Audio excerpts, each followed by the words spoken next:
आता प्राजक्त दादाचं तर कामच होतं, माघारी घ्या माघारी घ्या माघारी घ्या. मी कसं काय घ्यायचं? नगरसेवक माझ्या बरोबर आलेले होते, मी निवडणूक करणार होतो.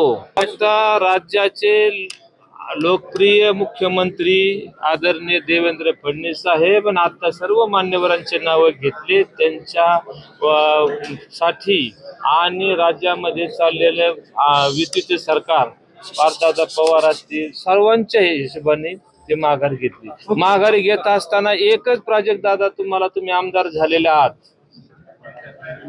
तुम्हाला आता बाहेर वाड्याच्या यावं लागत आहे.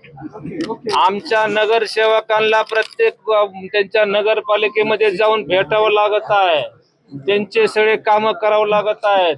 आणि आमदार साहेबांनी मला सांगितलं आता नाही तुला आमदार करता आलं, पुढच्या वेळेस नक्कीच करण. बघू आता साहेब आपल्याला आमदार कधी करणार आहेत.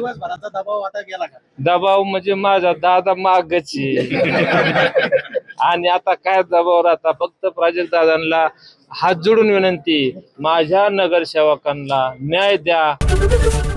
एबीपी माझा, उघडा डोळे बघा नीट.